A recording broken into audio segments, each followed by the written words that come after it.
Dios les bendiga. Bienvenidos a Pregúntele al Paz. Una pregunta respecto a la enseñanza bíblica sobre las finanzas, digamos, el dinero y el reino.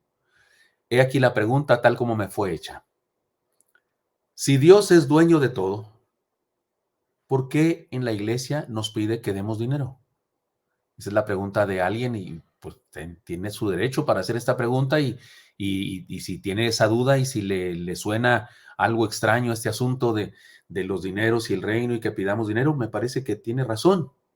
Si Dios es dueño de todo, ¿para qué en la iglesia pedimos dinero? Si Él es dueño de todo, ¿que no nos puede dar todo lo que tenemos? Y yo digo que sí, sí puede. Dios puede hacer caer del cielo lingotes de oro. Seguramente tendría que hacerlo, caerlos lentamente para que no nos caigan en la cabeza y nos maten. O también Dios puede hacer el milagro de que de repente aparezcan dólares u euros, pesos sería menos, ¿no? Pero también pueden ser pesos, que aparezcan de repente dineros en nuestras arcas, en los alfolíes y de repente, aún sin haber pasado los diáconos a recoger las ofrendas, de repente se llenaran y dijeran, ya no cabe nada, ya está lleno, Dios lo llenó. Dios puede hacer eso, por supuesto que Dios puede hacer eso. Así es que esta pregunta tiene sentido y sé que está influenciada, insisto, bueno, está influenciada porque en el mundo religioso hay excesos, no solo excesos, hay trampas, hay malas maneras de hablar de los recursos económicos y la fe. Hay quienes usan la fe, usan falsas doctrinas, usan falsas prácticas para extorsionar a la gente, para engañar a la gente y para conseguir dinero de ellas. Y entonces creo que debemos tener cuidado con eso.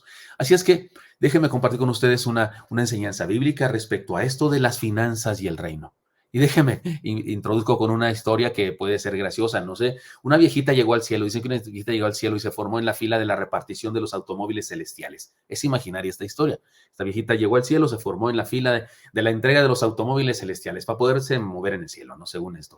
El ángel encargado de entregar los vehículos celestiales le daba a cada uno de los salvos, cada uno de los convertidos, de los redimidos, pues unas camionetas, a unos gigantescas, a otros les daba carros medianos, etcétera, etcétera. Como ella era muy rica, la viejita era muy rica, y pues daba de lo que le sobraba, de su riqueza, daba lo que le sobraba, pero lo que le sobraba era bastante, así es que daba bastante para la obra. Pensó que recibiría una limusina, pensó, no, dijo, iba a recibir una limusina con todo y chofer, pero cuando llegó su turno le dieron un carro compacto, un bocho, le dieron un bocho, un Volkswagen, de esos que ya no hay nuevos, por lo menos se descontinuaron, pero sigue habiendo por ahí de colección. Le dieron un bocho. Ella se molestó y preguntó, ¿por qué me dan este carro si yo di miles de pesos a la iglesia?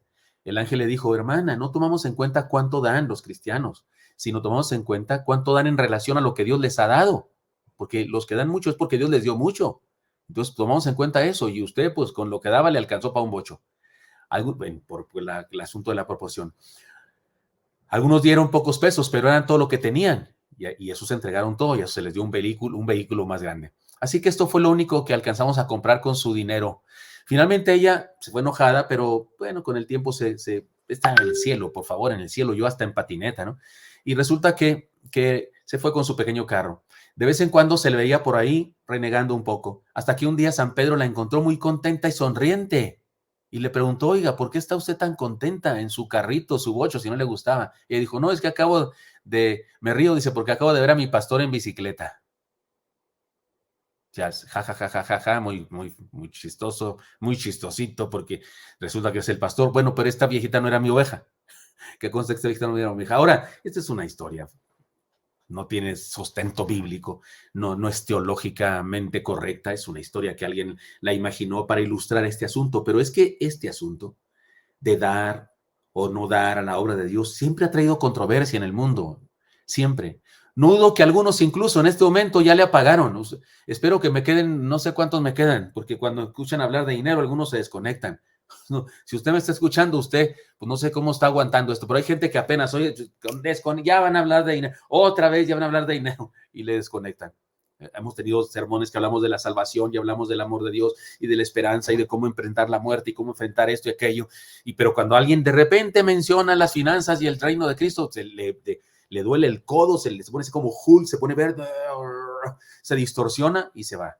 Porque hay gente que tiene tantos problemas con el dinero que piensa que los demás también tenemos problemas.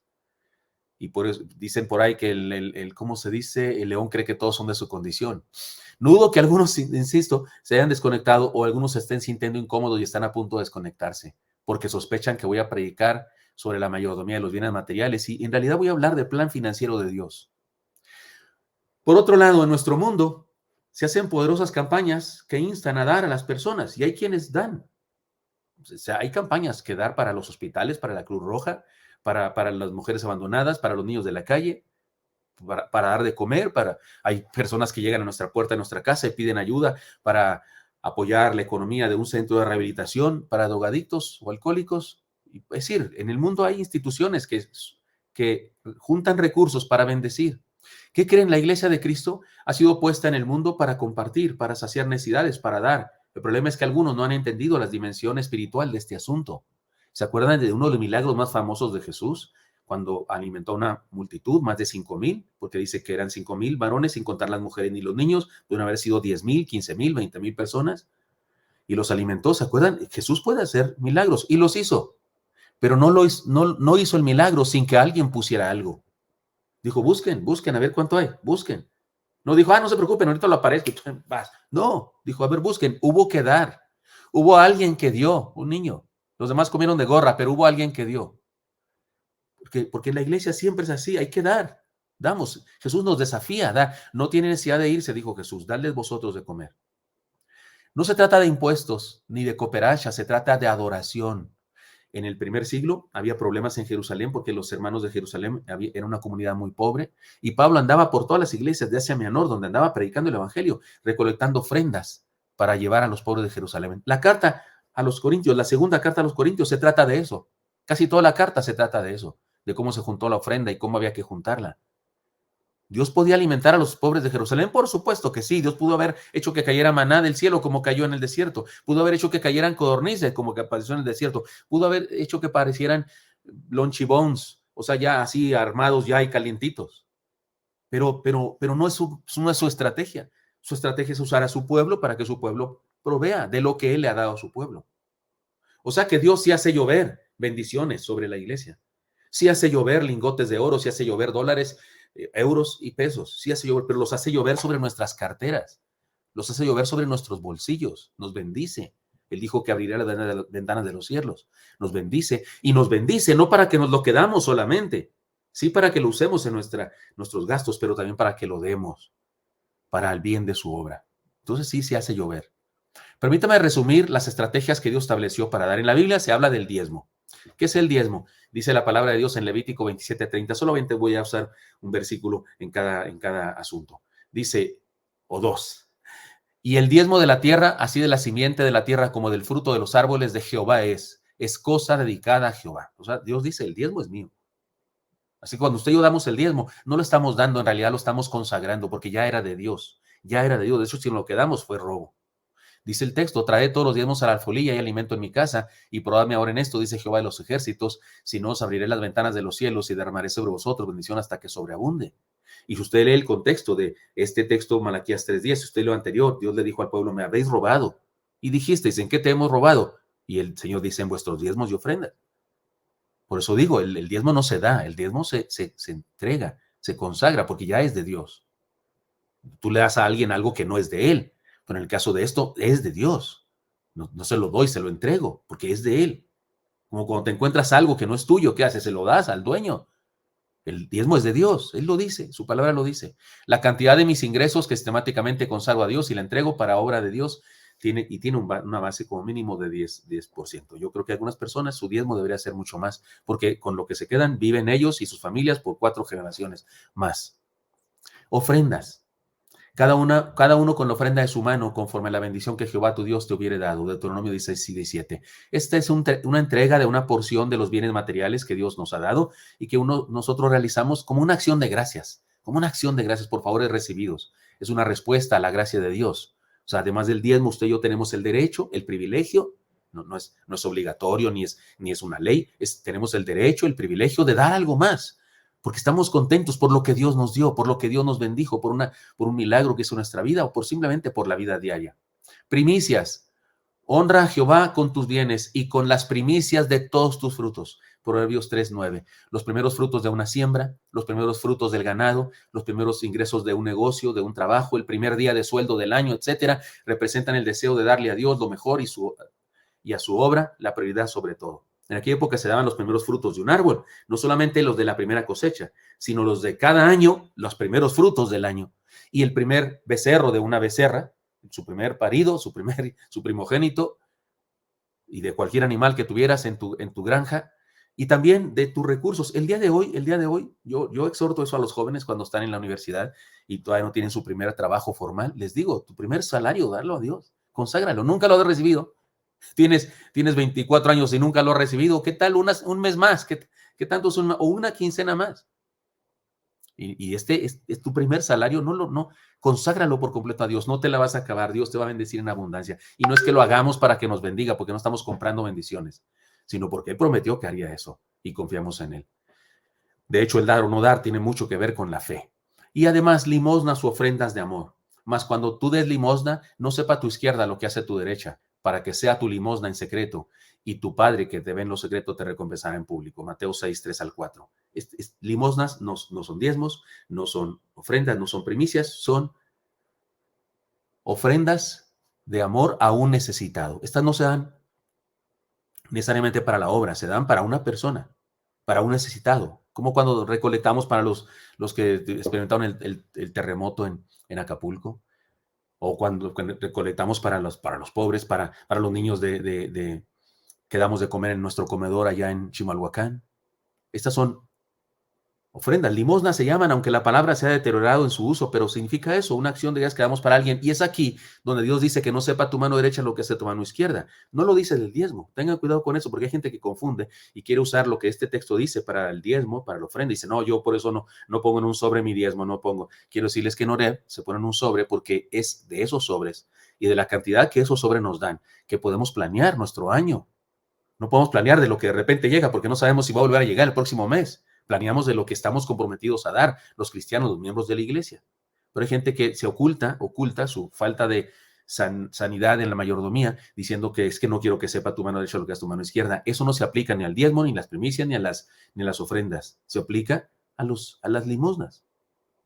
Porque es mejor que yo no ofenda al hermano. Tal vez el hermano se va a ofender, se va a sentir mal, se va a sentir comprometido conmigo, va a sentir que me tiene que pagar lo que le di. Y hay gente que por eso ayuda, porque quiere que después le paguen. Por eso ayuda, porque quiere hacerse el muy yuyuy, muy sangrón, porque quiere ofender al hermano necesitado. Y por esa razón no lo hacemos así.